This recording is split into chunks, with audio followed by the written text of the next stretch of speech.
What is up, everybody? I hope you're having a fantastic evening. Sunil and I are having a great evening. We're going to tell you all about it, and we're going to do so next.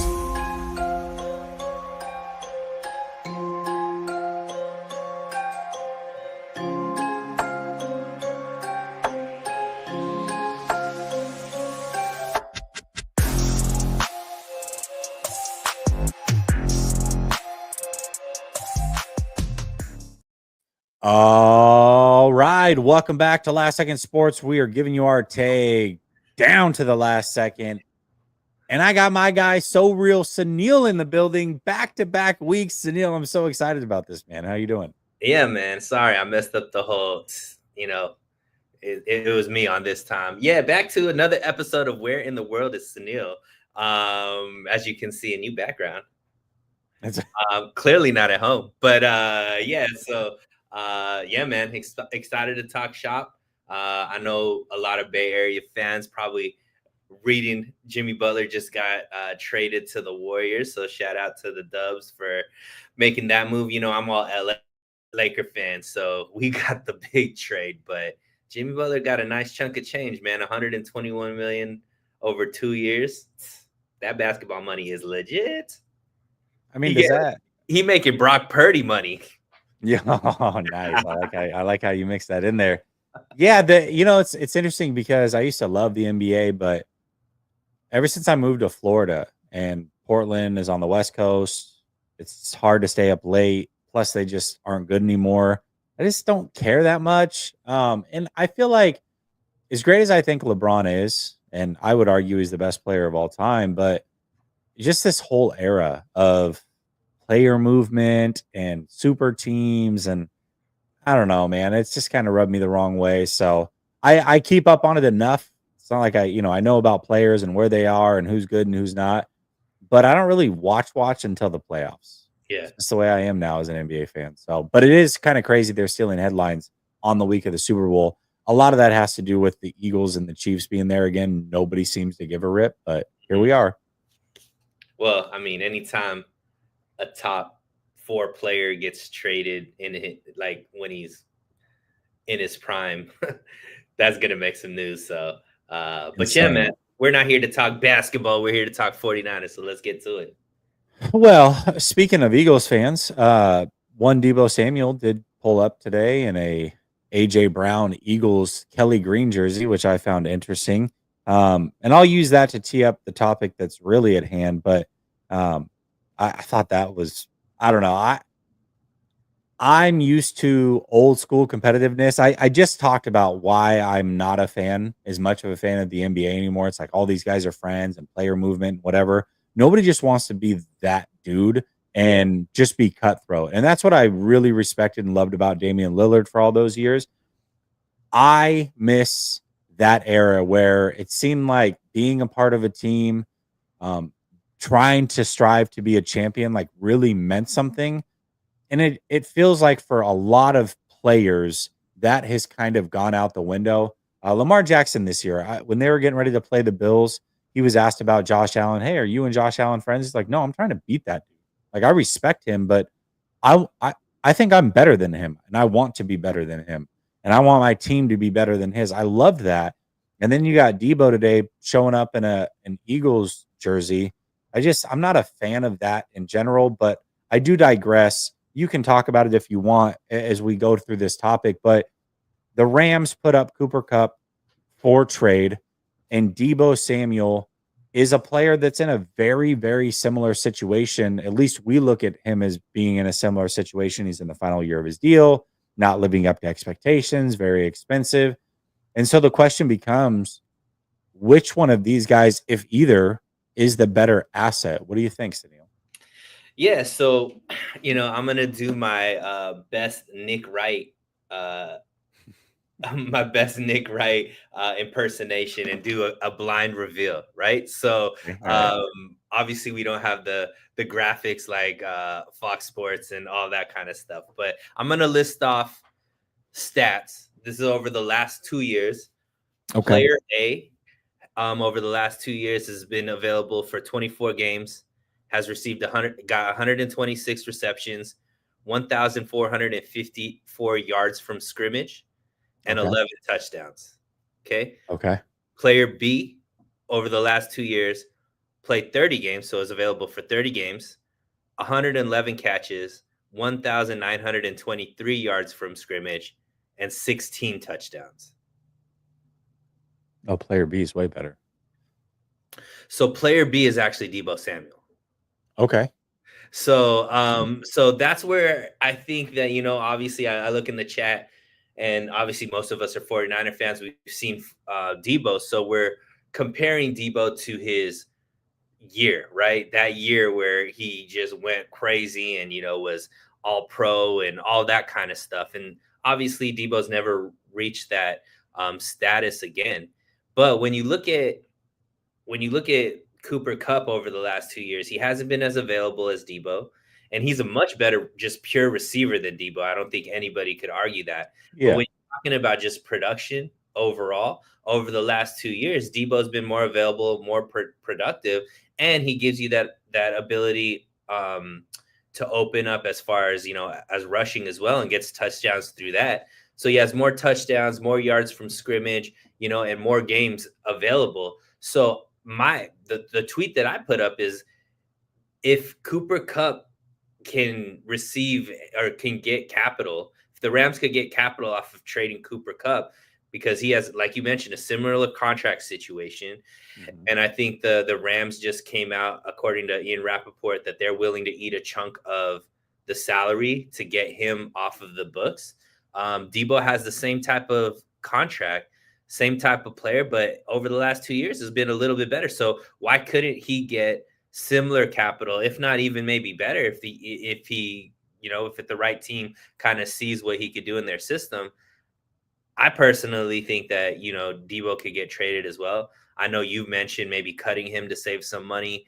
I personally think with Debo, I mean, he's been a great player for the 49ers. Obviously he's carried the team at moments on the offensive side of the ball. Yep. However, I think that he has become more of an anchor than asset at this point. And for me, there's a lot of young guys. There's a lot of guys that I think could be integrated a lot more into Kyle Shanahan's offense if Debo wasn't there. So it's kind of a thing where you can get an addition by subtraction, not to mention the money that can be saved moving forward as well.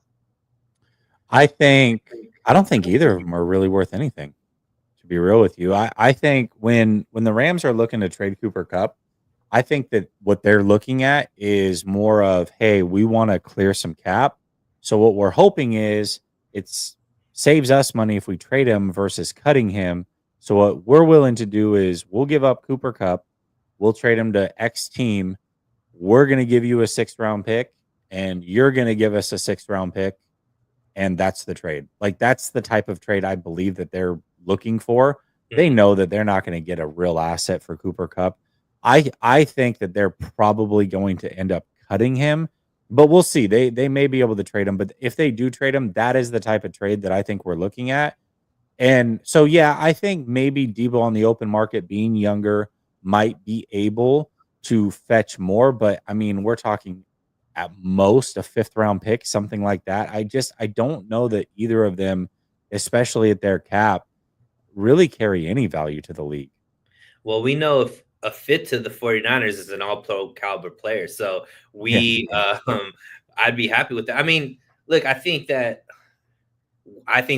main part why I wanted to talk about this with you, Jesse, is one, obviously the Rams are, being very aggressive Mm. shopping Cooper Kupp. I think both of us kind of were a little disappointed in John Lynch and Kyle Shanahan kind of stating or alluding to that they'd run it back with Deebo. I think both of us think his best years are behind him. He didn't look. I don't know what angle that was of that picture with the Eagles jersey. He didn't look like a prime athlete from that angle, at least. And who knows? Jerseys are big, and it could potentially just be just the angle and caught him at a bad angle or whatnot. But yeah, I mean, I personally think that I honestly think that this team could potentially be better without Debo on it, because now Jennings gets a lot more opportunities. Kittle gets a lot more opportunities.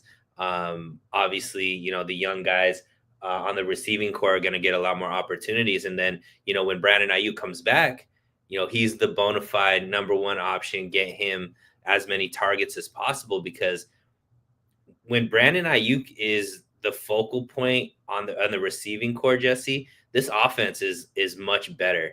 They just win. I remember putting up stats about, like, when Brandon Ayuk has at least 60 yards or something like that. Like, the 49ers just win. So I think that it'll force Kyle Shanahan to get more creative, because I think he still believes Deebo has it, and I think all of us kind of don't have that same faith in Deebo. Yeah, and it is tough. I mean, I really, for me, it's hard to just say a player is washed. I know a lot of people are like, "Hey, Debo's washed," and he may be, but for me to like know a player is washed for sure, I gotta kind of see it in back to back years, and we'll see next year whether he's on the 49ers or not, what that looks like. But to me, it's clear that there is a movement that isn't going with Deebo Samuel being on this team long term, no matter what. They drafted Pierce Hall in round one. He is showing to be a player, so you've got him. Ayuk is going to come back from injury eventually. Here, he's going to be starting, and then Jennings has proven to be really good. And for me, every move that I talk about is how to keep this team the best that they can, not only this year but long term. And when I look at the Deebo thing, everybody looks at it and says, "Well, if you cut Deebo, you're going to pay, I think it's like 30 million. It's actually going to cost you more money this year to cut Deebo than it is to have him on the roster," which is true. But what a lot of people are missing is he has a void year on his contract, which means if the 49ers let him play out his contract and then he goes elsewhere, they are going to have a cap hit next year. I have to look at it again. I think it's around 17 or 20 million dollars for him to be on another roster. So I'm looking at it saying he's not a part of your long-term plans. Why would you let him stick around this year just to hurt your cap next year to not be on the roster when you can move on from him? You've got the replacements in house. Just rip the band-aid off and move on, and you're still going to be fine this year, and you will have that money free next year. That's kind of the way that I look at it. And if you can trade Deebo, great. If you can get something for him, great. I think that window may have passed. That's why I was big during the trade deadline. Yes, I know they were 500 going into that, but to me, it's like right now teams are going to be desperate. You're not going to win a Super Bowl. That much is clear. You're not a very good team. So get rid of Deebo Samuel now, get that third or fourth round pick and be done with it. They were never going to do that. And I imagine, if I had to guess, he will be on the 49ers again this year. What do you think? Yeah, I mean, if I would say the odds are that he does come back, but I guess saving grace could be potentially, the 49ers do have a lot of people familiar with the team out on other teams. Maybe Miami would be interested in him, Houston, Washington. I don't know. But there is a potential that maybe some of these teams that are familiar with Deebo would give up a fifth round pick for him. And I think if I'm the 49ers, just like you said, like, why keep him on the team knowing that you're not going to re-sign him or extend him, right? Pay for him when he's not on the team versus, get like an asset for him, let him go somewhere else, and kind of, maybe earn another contract or show what he's capable of with another team, and continue to build with the young guys that you have right here. So I don't know. I think ultimately it's not only a future decision as far as financially, but also I think on the football field, Jesse, and maybe I think this is where people might disagree with me. I personally think it unlocks more for this offense, and that's really more of where I see it. I think also Debo and some of his out off the field type of conversations, talking about we're the best team, even though the Kansas City Chiefs have beat them twice in the Super Bowl. Talking about obviously rivalry with the Eagles and some of that stuff. Like, I think some of that stuff affects this team. And yeah, I think addition by subtraction Deebo seems to me like one of those players where I think that the team could actually be better if he wasn't on the roster. Yeah, I mean, I think that Kyle Shanahan would be a better play caller as well. If Debo's on this team, one thing is for certain, there will be game plans built around him. And to me, I don't know that he's still that player. Again, I'm not going to go as far as to say he's washed. He may be, he may not be, but I don't want to find out that he is washed on the 49ers. If he is in fact washed and they're building game plans around him, it's like it's not going to help them win football games. It's just not. So it is easier to just, all right, let's be done with it. And then I think Kyle becomes a freer play caller. I really do. Yeah, I mean his relationship with Deebo, I think is there's no secrets about it. Like they're very close, and I think that we saw. I mean, there was a time I forget what week it was, but Debo wasn't getting the ball, and I don't know there was some he was frustrated or whatever the case may be, and then the next week it was like force feed Debo the ball, like, and the offense didn't look good when that happened. So yeah, I agree with you. I think it opens up Kyle Shanahan's playbook.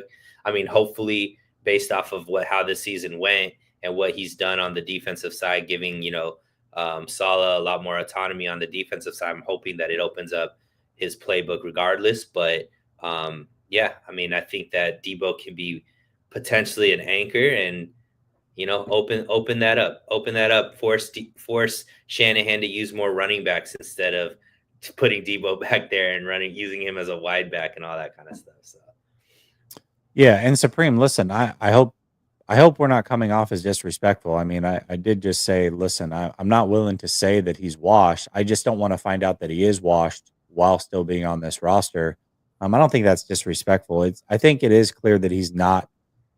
And by the way, I said this the day that he signed his contract.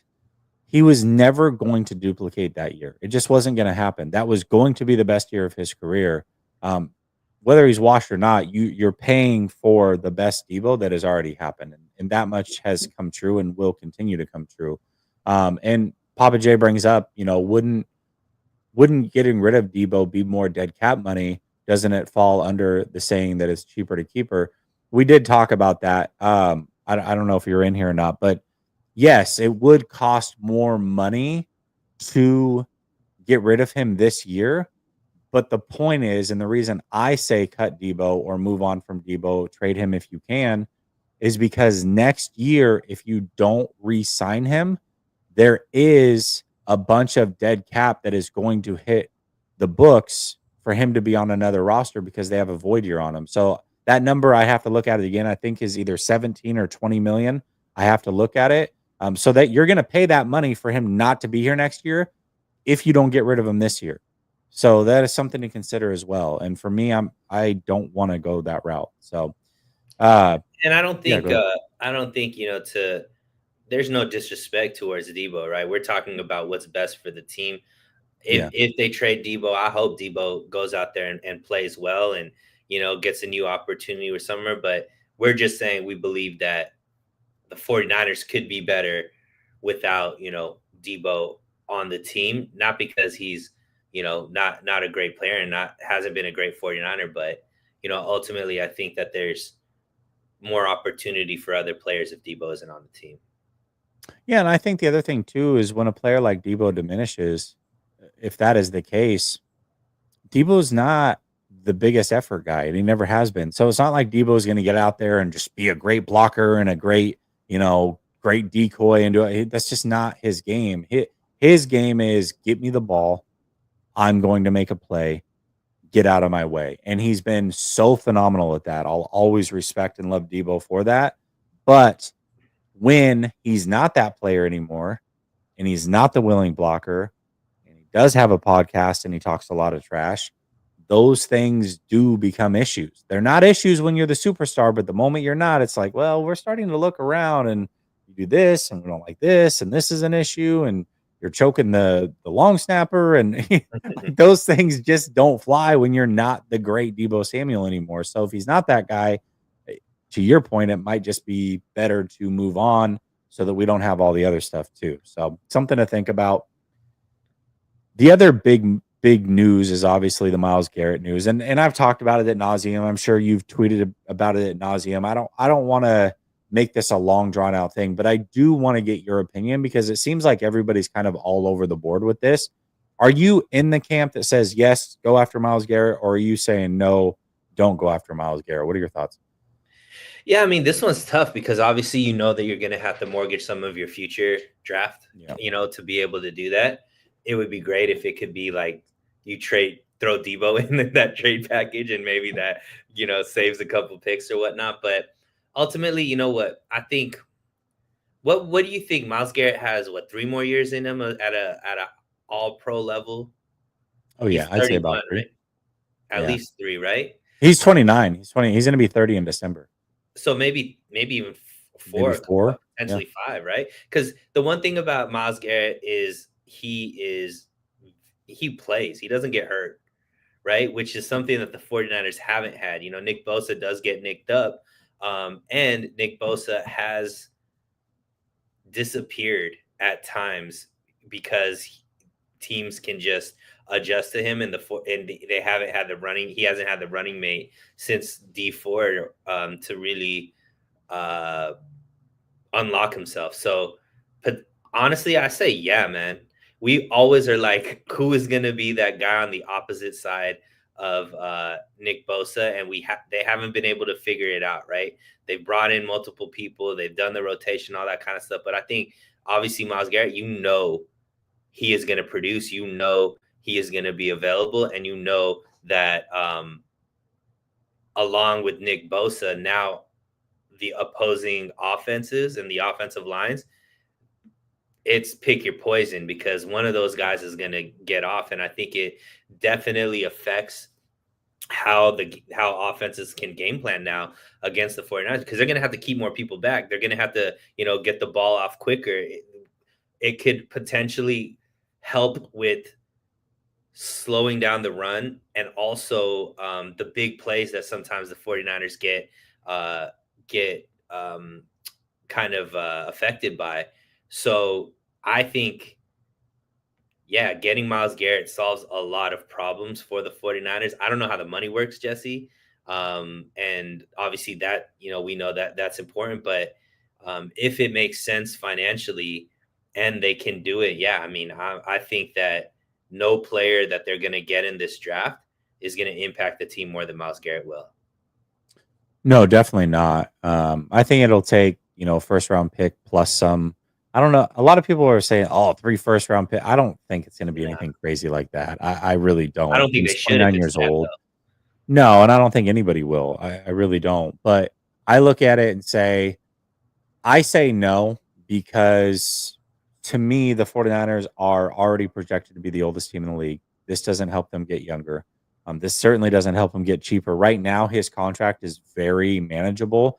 I think to the new team, he's only going to cost like $2.5 million, but he's also wanting to rework his deal. He's not going to just go and have these final 2 years and that's it. This is his last best chance to get paid. He was wanting a deal from the Browns mid-season. They weren't willing to give him one. They wanted to wait till the end of the season to talk about it. And now all of a sudden he wants to get traded to a contender, which I do agree. He does want to win. I'm sure that that is a big part of this, but he also wants to get paid. This is his last chance to do so. He doesn't have any of the guaranteed money left. This is the same situation we just went through with Trent Williams, CMC. His deal is going to get reworked. So assuming that that's the case, I look at it and say, I'm out. I am more on let's build depth on this roster. Let's keep it going long term. Now, if you're not going to pay Brock, that's one thing. You can afford it either way, but you can afford it and build depth if you're not going to pay Brock. You can't do both if you're going to also pay Brock. So for me, it's like I'm either going to build the depth and add this great player who's frankly better than Bosa. I mean, he's immediately the best player on your defense day one. I get that. Or I'm going to forego that, and that's tough to say no to, but I am going to build that depth that I've been wanting as a 49er fan that I think they desperately need, and it showed up in a big way this last year. I think that is the path forward. I'm kind of tired of the stars and scrubs lineup. You got all these great players, but if those guys get injured, you really don't have much behind them. I want that depth back. So I'm personally saying no to Garrett. Yeah, I mean, I think there's a price that you can't go above. Um, but what I've learned from seeing the playoffs this year is uh, like defense wins championships, right? The best offensive teams are not in the Super Bowl right now. It's the most complete teams, the teams that have the defenses that they could rely on, that are making stops, getting turnovers, and making those big plays when they need it. And the opposing defenses that they played against can't make those same plays. So to me, whether it's getting Myles Garrett, I think even through the draft, it's going to be defense heavy, because ultimately I think that the 49ers need to get back to elite defense for this team to contend for a Super Bowl again. Yeah, and I agree with that. I just when I think they were at their best, it was like, yes, they had really good players on the line, but they had depth as well on the line. That was the biggest thing. And even at linebacker, I mean, we forget that Aziz, Greenlaw, and Fred Warner were once on this team together. All three of those guys can be a number one Mike linebacker for a multitude of different teams. Aziz is showing that. Greenlaw definitely could do that as well, and we know Fred can. So, I mean, they had a ton of depth, a ton of youth, a ton of speed. That's what they need to get back to. Myles Garrett is great, but he's going to pull away from that. So for me, and listen, Myles Garrett's great. You definitely can make an argument for it. Absolutely. And I think another argument that you can make for it is, what if he ends up on the Lions or The the Eagles, Commanders or the Eagles? Like, well, we can't have that happen either. So right? I do understand it. I'm worried about what the 49ers got going on. And I think long term, they're going to pay Brock. How do you keep this team competitive? How do you build around him? You're going to have to do it in the draft. And I did an exercise on Friday for Bleacher Report when I streamed over there, and I looked at all the best defensive lines in the league. All of them are built through the draft. It's like three or four of the players on the defensive line out of the starting four are all drafted by that team. And I'm looking at the 49ers going, none of our guys are drafted by the 49ers. None of them. And when they were, that's when they were at their best, when it was Buckner and DJ Jones, Armstead, Bosa. That's when they were at their best. So there is a clear path here that says going out and paying for a bunch of guys to come here is not the path to success. The best defenses and the best defensive lines are doing it through the draft. So that's the 49ers have to start hitting in the draft. And that's the key, right? I think that the 49ers overall are an above average drafting team. Mm-hmm. I do think there's certain positions that they're not very good at evaluating. And in the draft, defensive line is one of them. And so, quarterback is another one, right? So sometimes you have to understand your strengths and understand your weaknesses. And if finding the right defensive lineman through the draft, because it's not for lack of effort, right? They've drafted Solomon Thomas, they've drafted Javon Kinlaw, they've drafted, Drake Jackson. All three of those haven't lived up to their draft status. And we know that's super important position that needs to be solved. Is it smart to keep trying to go through the draft when you've missed so many times with high draft picks in that position? Maybe you use that draft pick and get something that you already know is great if you value that position, that, hey, we need to have this position solved to make that happen. So I think that, when you're Howie Roseman with the Eagles and you're just amazing at drafting defensive linemen, you do that. Like if you're the Pittsburgh Steelers, you never bring in a free agent wide receiver because you're just so good at drafting that position, right? I don't think the 49ers should ever bring in a linebacker in free agency because they're so good at drafting linebackers. But defensive line, man, that's been very shaky for the 49ers through the draft. So that's what another reason why maybe you go after Myles Garrett, because that's such an important position. You've already think about it. They've invested 2 first-round picks, 3 first-round picks, and a second-round pick, and all they've gotten out of that is Nick Bosa, right? So if it takes a first-round pick to get Myles Garrett, that you kind of actually came out on top, because if you're doing the same thing and 3 years from now you've invested another 3 first rounds in and a second round and you don't have that player, why not just give up the first and get Myles Garrett right now? Yeah, but I mean, teams will You're still be obviously able to giving gash up them in on the run. you're obviously there's money involved. Obviously, you're right. The youth isn't there, but once again, it's just what you value. If you value that, hey, we need to hit on this. I don't know if you trust the draft with these guys, because they're not very good at drafting in the first round with defensive line. Yeah, I mean there is some truth to that. I just look at it and say okay, you bring in Myles Garrett, you still need 2 defensive tackles. Yeah, Starting level defensive tackles. Where are you going to get those guys? If not in the first round of the draft, if you're not spending one of those picks potentially on them, you don't have any money to go get free agents. So we're just okay. We'll run it back to the defensive tackle position. Myles Garrett's great, but he'll never even have a chance to get after a quarterback because teams are going to be gashing us up the middle for 150 a game. Good luck. yeah, So I don't know. It's just it doesn't solve the main issue, which is it the doesn't. 49ers. And there's got to be a real question about, man, like how much, I know Kyle Shanahan gets a lot of heat, but he's quote unquote not supposed to be in charge of the draft, right? That's supposed to be John Lynch thing, but I don't know how much heat John Lynch gets, Jesse, as far as atrocious first round, right? Like Mhm. as far as just what you could have gotten there and what you did get there, and how many of those guys have made it to a second contract. It's not good, right? Outside of Bosa and Brandon Ayuk, everybody else hasn't made it to a second contract. Um, so I think that you got to kind of play to your strengths. They're really good at building a roster, but it's not because they're very good at picking in the first round. Yeah, absolutely true. Tommy Huxley says, "Miles smiles." All right. Well, speaking of front offices, the 49ers, Josh Williams, did have an interview or is scheduled to have an interview with the Jacksonville Jaguars. For those of you who are wondering who he is, he's currently the director of scouting and football operations for the 49ers. He's one of the 2 guys that got promoted. When Adam Peters left, they promoted 2 guys to essentially fill his role. Josh Williams was one of them. He was a scout on the college side of the house and then the NFL side of the house. And then now he's doing a little bit of both. But, this is potentially another front office member that could be on their way out. That doesn't help when it comes to drafting and evaluating.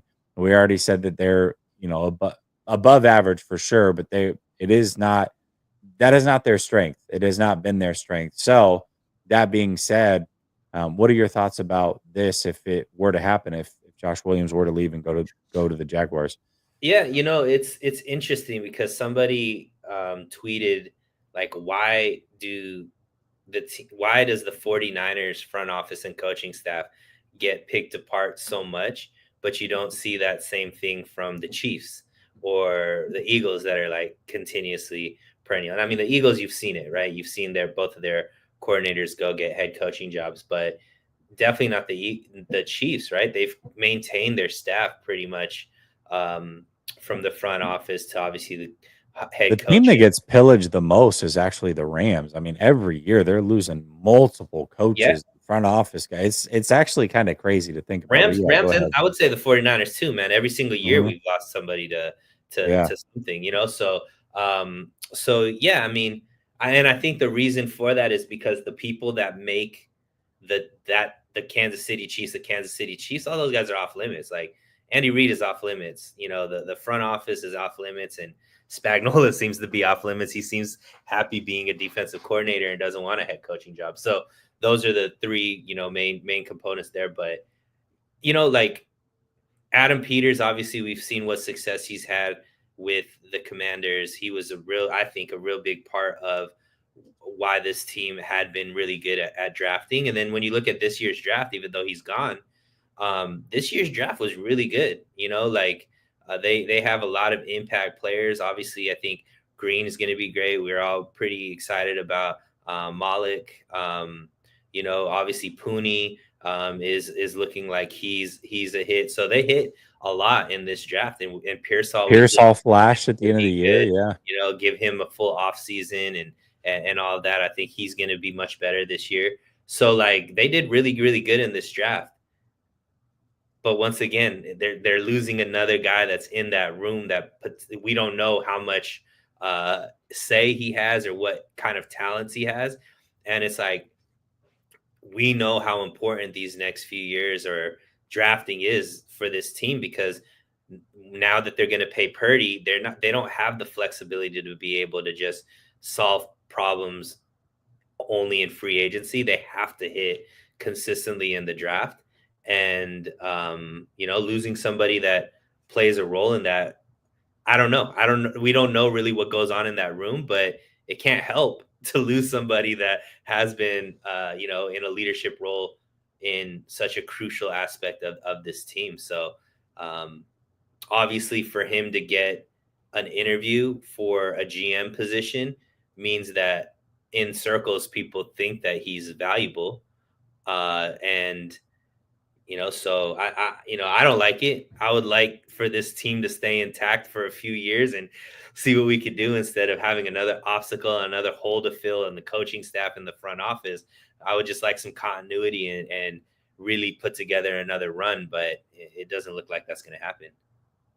Yeah, and I think the problem with the front office is that when a guy is taken from the front office, I don't think you necessarily notice it right away, because these drafts are put together over the course of years, and especially that upcoming draft is put together the course over that whole season. Like while the 49ers are playing football, you've got your scouts, your assistant GMs, your GM watching prospects and traveling to watch prospects and putting together the film and their draft boards and everything. That's a whole year process. So this last year, it's like, and again, we've talked about the Adam Peters thing. I think it's really crazy to say that Adam Peters, a lot of people like have this thought, Adam Peters made all the draft picks that were good, and then the ones that weren't good were say that's crazy.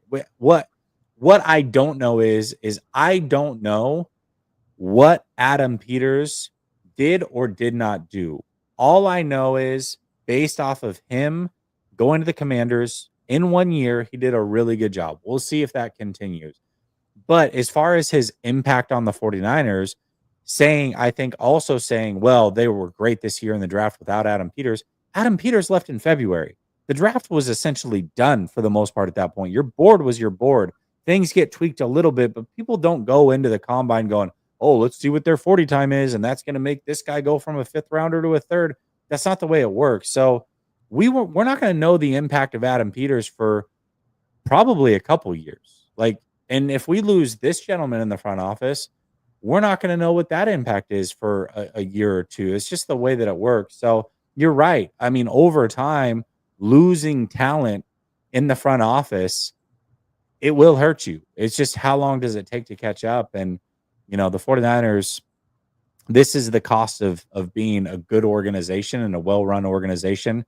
As much as we want to win a Super Bowl and we're frustrated we haven't, I get all of that. But this team has been ran well, and there are a lot of people that know what they're doing that are going to get promoted. It's just the way that it is, but it hurts. It definitely will hurt. Yeah, and the other tough part is, with players, you can kind of see who the next guy up, right? We're talking about, hey, Yeah, potentially moving off of Deebo because we can see Pearsall has some game and, hey, give him so much opportunity. We don't know who's being developed in the front office. We don't know that skill set. We don't know if there's another right. sharp guy or girl there that is able to take the reins or is able to do that. It's tough to see because we don't get as much insight into that. So you don't know, but any organization, Jesse, it's tough to consistently be able to hire sharp people and great. Like there's only so many. Like I don't know if there's another Howie Roseman in the Eagles front office. That's why he's been there for decades, right? You don't let go of a guy like that. So ultimately, I think that time will tell, but it's not something that I'm excited about. Let's just put it that way. That we're losing. No, definitely. Yeah. And I mean, hey, look, he's just getting an interview doesn't mean that he's going to get offered the job. For So it sure. might be moot, but 49ers usually when they get an interview, they get the job too. So, so to be determined. Absolutely. Well, speaking of draft and the front office job, we all know the 49ers need defensive line, whether that's defensive tackle or an edge rusher. We all know that there is some offensive line help that we could use as well. And I think everybody's really focused in on those areas in the draft. But there are other holes that need to be filled on this roster. So let's go back and forth naming some other spots, some kind of dark horse positions that the 49ers really need to put some assets into when it comes to this draft. Yeah. I'll let you go first, Jesse, because I have like three position groups in my head and I don't want to Yeah. take any of yours. So I'll let you go first. Yeah, I think one of them is probably the funniest to me and most ironic is the one that the 49ers spent higher picks on over the last couple years, and we were pissed when they did it and they didn't work out. But that is the running back position. They do need another running back. I mean, you've got CMC coming off of injury, also 29 years old. How good is he going to be? And can he hold up for a whole season? You're most likely, it appears, there's a very good chance you're going to lose Mason. Mitchell's going to be gone as well. That leaves you with Garendo and what else? You've got to fill that room. Yeah. So they do need another running back, believe it or not, either out of this draft, undrafted free agents, something, but they do have to come out of this offseason with another running back or even two. And I got to imagine at some point they will draft a running back. I completely agree with you. Running backs is definitely on my list. And I mean, I think Garindo's good. I think that he obviously can play, and I think that he's going to be good with this team and should get more opportunity. But he's coming off of an injury as well, right? So, we have any healthy running backs based off of where we were at the end of last season. And Yeah. yeah, I mean, and who knows what Juszczyk's future is, right? You might be needing to add a fullback into that. He's under that running back group as well. So you could potentially, Jesse, need three people potentially and a couple of starters there to be able to really hone in. So whether, the 49ers thankfully have done great with undrafted free agents at that position, but it is a deep running back draft. And I do assume that you got to use, maybe a third, maybe a fourth to get a guy that potentially not only can back up CMC, but maybe take the torch as well if CMC can't stay healthy over the next few years. So I think that's a great pick. I'm gonna go with another one. Similar type of situation where the 49ers have used draft capital there, but still haven't necessarily fully solved that position and that safety. Mm.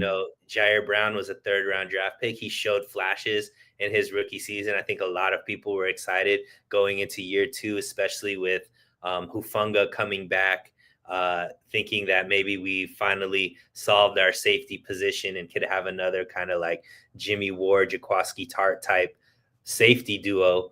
But unfortunately, Jair Brown didn't pan out or didn't have as good of a season and kind of was a liability all throughout the season where a lot of people are out on him. Malik Mustafa's looking good, but he's, obviously going into his second year. So who knows what that's going to be. But I think the 49ers need to have a solution there, right?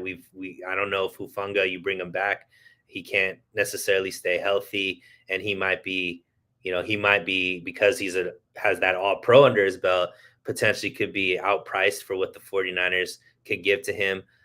You know, do you we've tried to go the kind of veteran route, but those guys haven't necessarily panned out long term. So you got to use the draft to try to find a guy or two. And again, maybe need to draft a couple of people that could play that role so that you can find the best two to throw back there and start next season because uh, we don't have that position group settled at all. Yeah, absolutely. And there's some questions around the running back position. Everything as far as I know, Mitchell's a free Yeah, agent, he's unrestricted. unrestricted. Yeah. So, and then if you put a tender on Mason, you can do that, but that guarantees you're going to pay him a lot of money to be a second running back on this team. I mean, they already have major money poured into CMC.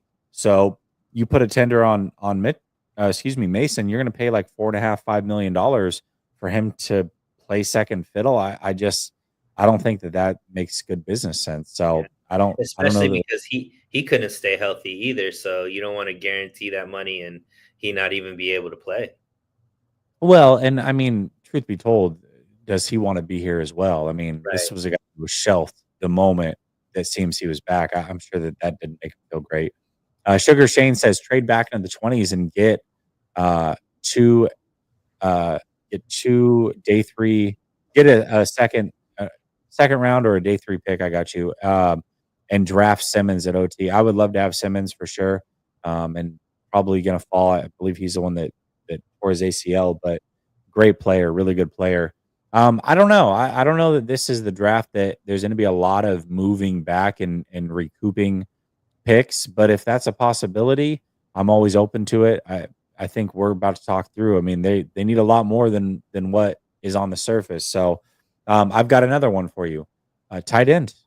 Yep. I mean, this is a position group that they have not been able to lock down behind George Kittle the whole time he's been here. They've tried the veterans, they've tried drafting. They do need to bring in a tight end, and I think not only a tight end that could eventually be the heir apparent, but somebody that can play alongside of George Kittle, not just when he's hurt, but be on the field, be a weapon. I mean, you've got the Ravens that have two very different types of tight ends, but they Mhm. can play on the field together. The Pats, when they were at their best, had two tight ends that were very different, but could be on the field together. So they have got to find a true backup tight end, but also somebody I think that can be a weapon alongside of George Kittle, infuse some youth, be a good pass catcher, and just do some things that maybe is a little opposite of George, but can help complement him as well. So I think tight end's another position of need. Yeah, and I mean, you could go even more recent. Obviously Tom Brady was on that team, but the last team to beat the Chiefs in a Super Bowl was Tampa, and they had two tight ends that they really depended on all through that season as well. So that is definitely, I think, where the league is going on the offensive side, to have that two tight end set, because it gives you, I think, a lot more options, especially if both of them could block and pass catch. Um, I'm going to go, and we kind of mentioned it earlier, man. But the 49ers haven't really hit the way that they need to, I think. And, with what we're talking about with Dre Greenlaw, I think the reason why we want him back so much is because the 49ers haven't found a running mate with Fred Warner, linebacker. I think the 49ers have used kind of lower draft picks to pick guys, got some undrafted free agents. Who knows if D Winters potentially can grow into that. I think he's a talent that we still have hope for, but Yeah. maybe you use a higher draft pick to get a ace kind of linebacker, because we saw with Detroit, getting that guy, that linebacker that they have over there, how much that affected their defense and really brought that up. Uh, um, Fred Warner is still balling out, but he's got less years moving forward than he has, under his contract right now. So eventually you got to find an heir apparent there. It would be great to have somebody that you could really depend on and maybe take the reins from Fred Warner, if he, leaves in the next 3 or 4 years kind of thing. So I think linebacker is a position that nobody really talks about because we've been so strong there. But we also know how much of a weakness that was this last season with Dre Greenlaw not being able to play, and Campbell being obviously who he was. But I think we need to solidify that linebacker group again. Yeah, absolutely. And I'll throw one more out there, and if you have another one, you can as well. But corner. I mean, they need another starting corner. You know, they hit big time with Renardo Green. Obviously, we know Diamaro Lenore is a dog, but they're going to lose Travarius Ward, or it seems to be heading in that direction. They need another corner that they can rely on to be a starter, and if not, at the very least, you know, the next man up off the bench. So that's a spot that they need as well. Yeah, I mean, I think the other positions are all ones we all know, right? We definitely Yeah, need offensive line, defensive line, but we kind of mentioned every kicker. They single need one. a kicker. Well, hopefully not through the draft, right? Not that We need to they take need to care of bring in an it. Hopefully undrafted not through guy. the draft. Yeah, they need to bring in an undrafted kicker to Yeah. compete for Yeah, sure at the and very least. maybe a seasoned punter as well. So Yeah. like, so yeah, but draft wise, I mean, we pretty much named every other position other than offensive line and defensive line. But unfortunately, that's where the 49ers are. You mentioned we need depth and we also need to get younger. So they kind of need to make sure that it really, it really is best player available, right? This draft, and I think the next few draft, they really need to be going best player available because unlike previous seasons, Jesse, there's a starting spot at every level of this offense and defense for a rookie if they're good enough, right? I don't think like Yeah. in previous years, the draft, they could draft for the next 2 years because nobody was getting into that starting lineup, but that's not the case anymore. Right now, there's openings at every level of the offense, every level of the defense, where a good enough caliber player can get some really good playing time and be able to flourish. So, yeah, hopefully they go BPA and we get some really good talent. And again, like and kind of I would like them to like kind of build off of what they did this last draft because it was back to a draft that we were really excited about. Yeah, I completely agree. I did have one more topic, but I'm running up against it. I've got to head over to Ryan's show. We've got like a pre-record thing we're getting ready to do, so I'm gonna head over there. I do want to say everybody in the chat, thank you so much for supporting. Tomorrow night I'll be on Bleacher Report. I'll upload that video here, and then same thing as well as Friday. And I've got some film to be watching as well. Sunil, awesome to do a show with you 2 weeks in a row. I'll probably see you in another month and a half at this point. But maybe we can make it 3 in a row. We'll see how that works out. Everybody in the chat, much love. Stay blessed. We'll talk soon.